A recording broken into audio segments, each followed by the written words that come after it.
Bonjour à tous, vous êtes de plus en plus nombreux à regarder mes vidéos et je tenais à vous remercier pour votre soutien.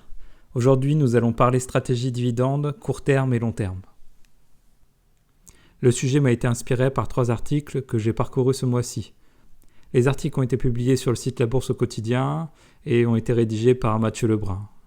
Je vous ai mis les titres des 3 articles que je vais parfois citer dans la vidéo. L'objectif est de partir de quelques éléments des articles pour vous exposer ma vision d'investissement et vous faire part de quelques exemples d'actions à dividendes, et notamment dans cette vidéo essentiellement d'actions françaises, et vous allez comprendre pourquoi. Du coup, on va commencer par parler de la stratégie court terme, avec le choix des actions et un focus sur les actions bancaires françaises. Ensuite, je vais vous exposer quelques principes de la stratégie long terme, en évoquant les actions qui peuvent se prêter le plus facilement à cette stratégie, puis mettre en avant certains pièges, la magie des intérêts composés et le pouvoir des dividendes sur le parcours d'un investisseur. Avant tout, un petit avertissement, je ne suis pas un conseiller financier, toutes les informations données dans cette vidéo ne constituent en aucun cas des conseils d'investissement. Tout investissement boursier implique des risques, dont la perte partielle ou totale de l'investissement de départ. La stratégie court terme est celle d'acheter des actions à dividendes durant la saison des dividendes. La saison des dividendes, c'est les mois d'avril, mai, juin, voire juillet, où les actions françaises détachent leurs dividendes. J'en ai d'ailleurs fait une vidéo il y a quelques semaines de cela. La vidéo s'appelle Focus PEA. La plupart des actions françaises détachent leurs dividendes une fois par an. Pour recevoir ces dividendes, il faut être actionnaire, donc avoir en portefeuille l'action la veille de la date du détachement du dividende. Vous pouvez, si vous le souhaitez, ensuite revendre l'action et à la date de paiement, vous recevrez vos dividendes. Cependant, lors de ce détachement de dividende, l'action se voit retirer le montant de son dividende du cours de bourse, sinon ça serait trop simple. L'objectif de la stratégie court terme, c'est de trouver des actions qui sont susceptibles de combler le gap de cotation dû au détachement du dividende, et ce dans un laps de temps de quelques jours à quelques mois. Ce qui est le plus incertain, c'est de savoir si et quand l'action peut revenir à son prix avant le détachement du dividende. Ce qui fait donc que cette stratégie mise beaucoup sur des prédictions d'avenir court terme du prix de l'action. Dans cette stratégie, le choix des actions est primordial. Je vous ai mis un passage de l'article pour vous illustrer cela. Donc l'auteur nous dit « Le mieux est en fait d'acheter quelques jours ou quelques semaines avant la date du détachement et de conserver ensuite l'action un minimum de temps avec l'objectif qu'elle reviendra au même niveau qu'avant le détachement, pour combler le gap. » C'est ce que nous avons vu précédemment. Lorsque cela fonctionne, l'investisseur bénéficie donc gracieusement du coupon détaché dans l'intervalle. Dans le cadre de cette approche, il convient de rechercher des titres offrant un minimum de rendement. Sous 1 à 2%, mieux vaut passer son chemin. L'intérêt est trop faible. Selon moi, en tout cas, il est préférable que l'action ait un fort rendement, donc plus de 5%, sinon c'est pas très rentable. Ou il faut engager une somme trop importante pour avoir un retour sur investissement. L'auteur nous dit ensuite, l'idée est plutôt de chercher des valeurs au profil défensif, car cela garantit une certaine visibilité de long terme et augmente les probabilités que le dividende de l'année N+1 soit du même acabit. Dans la même idée, cela augmentera alors mécaniquement les chances que votre action remonte ensuite. Donc là, on prend donc un pari, il faut donc augmenter ses probabilités, ses chances que le cours de l'action remonte. L'auteur mentionne ensuite dans son article l'action Morel & Prom, mais de mon côté, je préfère prendre l'exemple de l'action Bouygues, qui selon moi est plus en phase avec ce que je viens de mentionner comme critère de sélection d'actions. Pourquoi choisir Bouygues ? Car nous avons une action qui a un rendement de plus de 5% régulièrement, comme vous pouvez le voir sur le tableau extrait du site TradingView. Attention dans le tableau et sur le graphique, quand par exemple vous lisez 2021, il s'agit du dividende sur les bénéfices de 2021 qui a été versé en 2022. Les actions françaises distribuent la plupart du temps les bénéfices sous forme de dividendes lors de l'année N+1. Vous voyez que le dividende est stable, voire en augmentation au fil des années. L'entreprise opère dans des secteurs plutôt défensifs, donc le prix d'action est moins volatile que certaines actions cycliques. Après, reste à voir si l'action est revenue à son prix avant détachement dividende durant ces dernières années. Allez, c'est parti. Donc on va faire un petit voyage dans le temps et voir donc si l'action Bouygues est retournée à son prix d'avant détachement dividende et ce en combien de temps. Donc là nous avons l'exemple de 2022 où le dividende a été détaché en mai et vous voyez que peu de temps après l'action est revenue à son prix de départ et est venue combler le gap laissé par le détachement du dividende. En 2021, le dividende a été détaché et il a fallu attendre jusqu'au mois d'août environ pour retrouver le prix de base. En 2020, c'est une année particulière, le dividende a été détaché en septembre plutôt qu'en mai et donc l'action est revenue à son point de départ au bout de environ un mois, donc vers le mois de novembre. En 2019, l'action a détaché son dividende toujours en mai. Elle a retrouvé son prix d'avant-détachement dividende environ au mois de septembre. En 2018, vous voyez que ça a été très rapide. Vous voyez qu'en quelques jours, l'action est revenue à son prix. Mais par contre, elle a chuté fortement à partir du mois de juin. Donc cette année a été très juste en tout cas pour utiliser cette technique. En 2017, où il a fallu un peu moins d'un mois et demi pour retrouver le prix d'avant-détachement dividende. Donc nous avons vu quand même que cette action est revenue toujours à son prix de départ. Et donc il y a une forte probabilité que cette action continue à combler les gaps et à revenir à son point de départ. Cependant, ce n'est pas parce que je vous montre plusieurs occurrences que ça va s'appliquer tout le temps et à tout type de marché. Donc en 2023, l'action a détaché ce mois-ci son dividende et nous allons voir si elle va combler le gap qui a été laissé par le détachement dividende et ce en combien de temps. L'avenir nous le dira. Il est possible également, selon l'auteur de l'article, de jouer les dividendes via le secteur bancaire. Il s'agit d'actions cycliques, mais qui offrent très souvent un rendement intéressant et qui détachent leurs dividendes une fois par an. Dans l'article, il est cité brièvement quelques actions. Ce que je vous propose, c'est d'aller voir les actions bancaires d'un peu plus près. On va parler des actions de banques traditionnelles, mais également du secteur de l'assurance. Je vais vous dire quelles actions je choisirais pour cette stratégie et pourquoi. L'objectif est de pouvoir garder l'action quelques semaines ou quelques mois, mais surtout se donner une marge de manœuvre si le retour au prix d'avant-détachement ne se fait pas rapidement. Première action bancaire, il s'agit de BNP Paribas. Donc le rendement du dividende apparaît ces dernières années supérieur à 5%. Vous voyez les chiffres, 2020 6,17, 2021 6,04, 2022 7,32%. Et les ratios de paiement du dividende, les payout ratios, sont aux alentours de 50%, ce qui est plutôt positif. Par contre, ce qui me gêne avec cette action, c'est qu'en 2020, il n'y a eu aucun dividende versé sur les bénéfices 2019. Donc pour moi, ce n'est pas une action à sélectionner. Société Générale, donc pareil ici, nous avons un rendement quand même assez satisfaisant, supérieur la plupart du temps à 5%. Mais tout comme BNP Paribas, nous voyons que sur les bénéfices 2019, aucun dividende n'a été versé, donc en 2020. Ce n'est pas non plus une action que j'utiliserai pour cette stratégie court terme. Car si les choses, comme je l'ai dit, tournent mal, j'aimerais pas garder cette action qui ne verse pas un dividende pérenne et sûr. Crédit Agricole, pareil, le rendement de dividende, on retrouve bien un supérieur à 5%. Les ratios de paiement de dividende sont plutôt corrects. Mais par contre, comme les autres sociétés, elle n'a pas versé de dividende en 2020 sur ses bénéfices 2019. Je la mets dans la même catégorie que les autres actions par rapport à son profil de dividende. Coface, le rendement dividende est toujours supérieur à 5% sur les dernières années.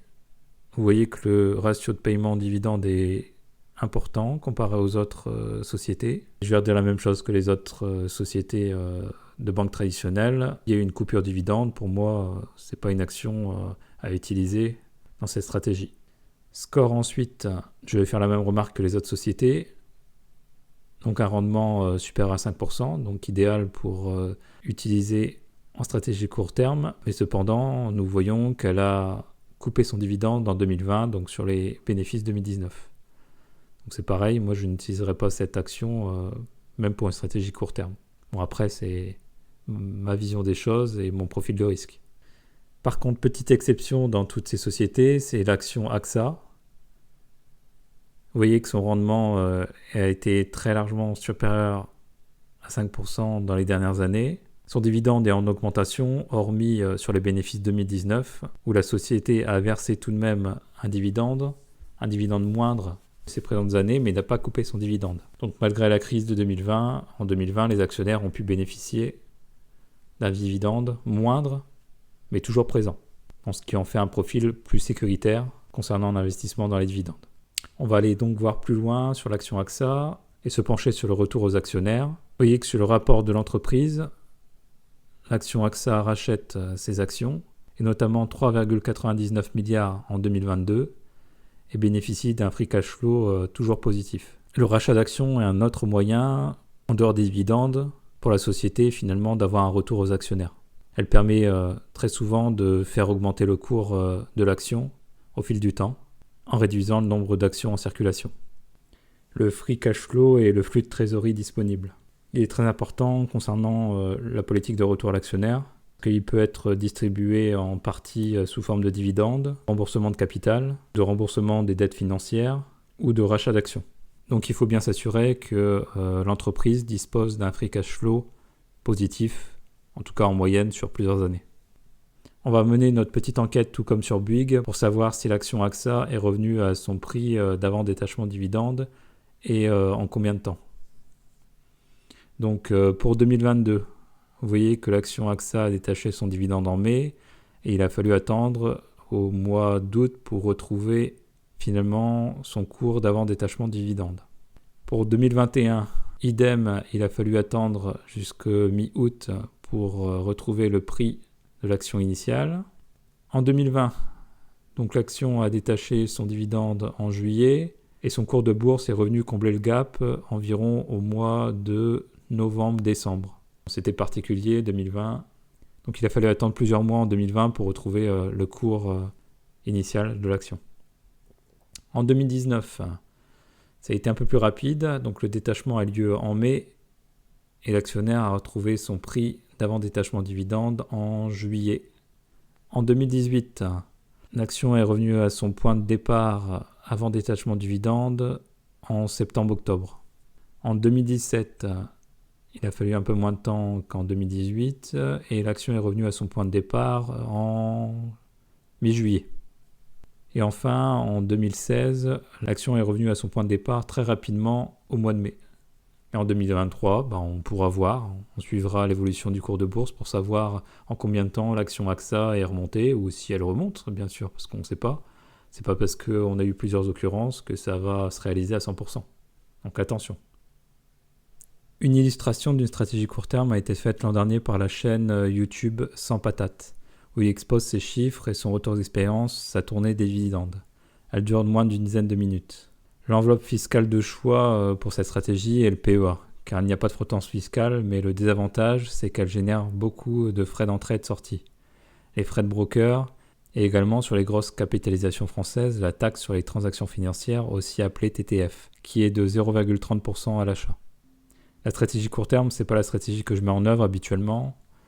On a l'impression dans cette stratégie plus de faire du trading que de l'investissement. L'objectif est clairement orienté vers la performance, mais dans ces cas-là, je ne vois pas trop l'intérêt de se servir des dividendes. On peut également miser sur les actions à forte croissance. Il faut bien sûr chercher, à mon sens, dans cette stratégie à minimiser les risques de perte ou de se retrouver bloqué sur une action et donc de choisir minutieusement les actions qu'on utilise pour ce type de stratégie. Comme on l'a vu précédemment, il est essentiel de prendre en compte les frais. Vous l'aurez compris, ce n'est pas du tout la stratégie que j'affectionne. Je vais donc vous exposer qu'est-ce qu'une stratégie long terme et quels sont certains de ses avantages, mais sans oublier d'évoquer les pièges possibles de cette stratégie. On appelle souvent la stratégie long terme la stratégie bon père de famille, mais je vous avoue que j'ai toujours du mal à comprendre cette expression, et en plus elle n'est plus trop dans l'air du temps. L'objectif est celui de se créer une rente boursière pour remplacer toute une partie de son salaire ou de sa pension de retraite par exemple. Il s'agit même, si on parle de long terme, de bien sélectionner ses actions. Le gros avantage est l'aspect tranquillité d'esprit et moins de charge mentale, même si, attention, tout investissement comporte des risques. Nous allons voir quelles actions sélectionner, les pièges à éviter, la puissance des intérêts composés et le pouvoir des dividendes, notamment concernant la volatilité des actions. Pour illustrer la sélection des actions, je vais vous citer un extrait de l'article. L'auteur nous dit « Vous devez en effet pouvoir traquer l'historique des dividendes sur plusieurs années, idéalement 10 ans. » Donc effectivement, c'est ce que je pratique et vous l'avez probablement vu dans mes précédentes vidéos. Surtout, le versement régulier de dividendes doit aller de pair avec une croissance des bénéfices, mais également une vision de croissance stratégique, pour vous éviter de vous retrouver collé. Donc lui, il nous donne des exemples à suivre plus bas.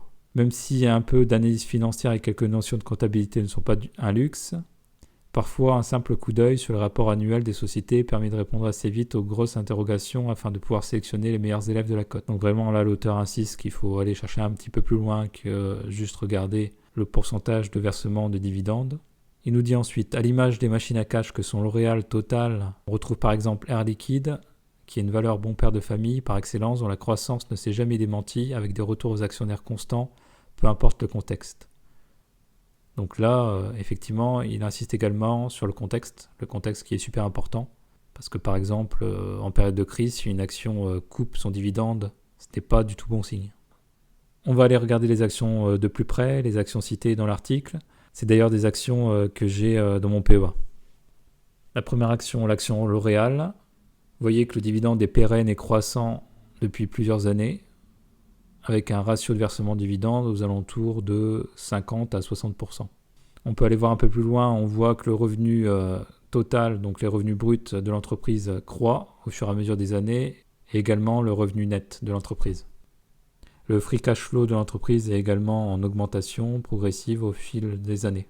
Donc l'entreprise génère du cash afin d'avoir une politique de retour aux actionnaires, que ce soit sur le versement de dividendes ou le rachat d'actions. Le cours de l'action L'Oréal ne fait que grimper depuis environ les années 2012-2013, avec une courbe clairement exponentielle, qui en fait une action de choix à utiliser dans une stratégie long terme dividende. On passe ensuite à l'action Air Liquide. Donc même constat que L'Oréal, on voit que le dividende est pérenne et croissant depuis plusieurs années, avec un ratio de distribution de dividendes aux alentours de 50 à 56%. Les revenus bruts et revenus nets sont en constante augmentation au fur et à mesure des années. Et le free cash flow est stable en moyenne, ce qui en fait une action de choix comme L'Oréal, sélectionnée dans un portefeuille dividende long terme. On voit que le cours de l'action Air Liquide ne fait qu'accroître depuis déjà les années 1995. On va ensuite regarder Total Energy. Total Energy qui a un dividende pérenne et croissant au fur et à mesure des années. On note tout de même une diminution du dividende versé en 2020 sur les bénéfices 2019, car la société verse son dividende de manière trimestrielle et avait déjà versé un acompte sur dividende en augmentation par rapport à l'année 2019 et a dû ajuster sa politique d'augmentation de dividende dans la période de crise en 2020. Les revenus bruts et revenus nets fluctuent car c'est une action cyclique, mais sont quand même en augmentation. On voit qu'en 2020, ils ont eu un revenu net négatif qui a été compensé par le revenu net des autres années, et notamment 2021 et 2022. Ce qui nous amène à avoir un free cash flow qui a diminué en 2020, mais qui a été fortement compensé par les années 2021 à 2022.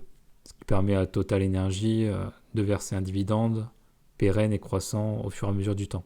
L'action Total Energy, contrairement à l'action L'Oréal et puis Air Liquide, elle est plus cyclique et qui oscille dans une fourchette de prix allant de environ 30 € jusqu'à 60 €. C'est une action bien connue des investisseurs dans les dividendes, d'autant plus que l'entreprise a une vraie politique de retour à l'actionnaire avec une vraie communication autour du versement de dividendes. Voilà pour les 3 actions citées dans l'article. Attention cependant au piège. On va parler de 2 actions, Casino Guichard et puis un peu plus loin EDF, pour illustrer cela. Vous voyez que l'action Casino versait un dividende assez intéressant sur les bénéfices 2016, 2017, 2018. Puis en 2020, elle a coupé son dividende. Elle n'a pas versé de dividende sur les bénéfices obtenus en 2019. On voit que le cours de son titre n'a fait que dévisser depuis les années 2016. Avant, elle oscillait dans un canal entre 50 et 90 €. Le free cash flow de l'action Casino apparaît lui très fluctuant, avec un free cash flow très négatif en 2022. Mais après les précédentes années, vous pouvez voir que finalement, quand il y avait un free cash flow négatif une année, il était compensé par un free cash flow positif l'autre année. Donc il faut vraiment voir le free cash flow en moyenne, est-ce qu'il est positif ou négatif sur plusieurs années. Là, ça pouvait se tenir. Ensuite, on peut regarder les revenus bruts de l'entreprise. Les revenus bruts sont plutôt stables. Mais ce qui coince là fortement, c'est le revenu net, qui est constamment négatif depuis quasiment 2016. Donc on peut imaginer que l'action a vraiment du mal à gagner de l'argent. Et donc le versement du dividende ne pouvait pas se faire de manière pérenne pour les actionnaires. La remarque qu'on peut se faire sur Casino, c'est comment le free cash flow apparaît positif pendant plusieurs années, alors que le revenu net est systématiquement négatif.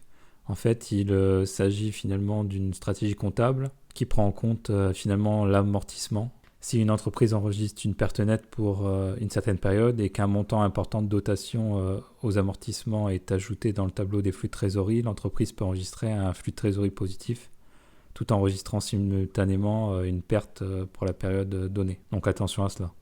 Deuxième action que j'ai mentionnée par rapport à une stratégie long terme et qui peut être un piège à dividende, il s'agit de l'action EDF. Donc vous voyez que EDF a vu son cours d'action stagner de 2016 à cette année. Donc nous avons l'action EDF qui finalement verse un dividende qui est très fluctuant. Ça fait un peu les montagnes russes. On peut aller voir finalement les rapports financiers de l'entreprise pour essayer de comprendre cela. Donc voyons voir le free cash flow. Le free cash flow est toujours négatif pour cette entreprise. Donc vous comprenez très bien que c'est compliqué pour l'entreprise de verser un dividende pérenne et croissant. Les revenus bruts seront positifs et les revenus nets également. Attention donc dans la stratégie long terme à sélectionner correctement vos actions pour vous éviter finalement d'avoir une action qui va réduire ou couper son dividende. Plusieurs signes peuvent vous guider, et notamment en lisant rapidement les rapports financiers de l'entreprise, en regardant les revenus nets, les revenus bruts et surtout le free cash flow de l'entreprise.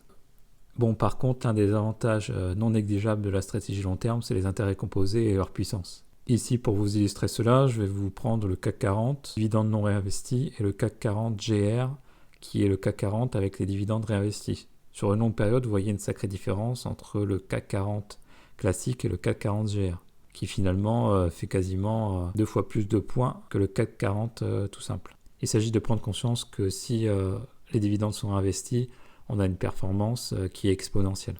On peut aussi voir cela sur les actions de manière individuelle, avec les actions notamment qui versent un dividende assez important. Là, je vais vous prendre comme exemple Total Energy, qui finalement, quand on regarde le graphique classique, dividende non ajusté, donc vous voyez que l'action fait du surplace. La courbe finalement en moyenne du prix de l'action est assez plate. Et donc quand on prend le cours ajusté au dividende, donc c'est-à-dire la variation de sa valeur et les dividendes pris en compte et réinvestis, nous voyons que l'action Total a une courbe vraiment croissante qui s'envole vers les plus hauts là ces dernières années. Autre exemple, l'action CBO Territoria, que j'ai en portefeuille également dans mon PEA. Vous voyez que le cours de l'action non ajusté est assez plat, alors que le cours de l'action ajusté, en prenant en compte les dividendes, nous permet de voir que CBO Territoria est sur une pente croissante.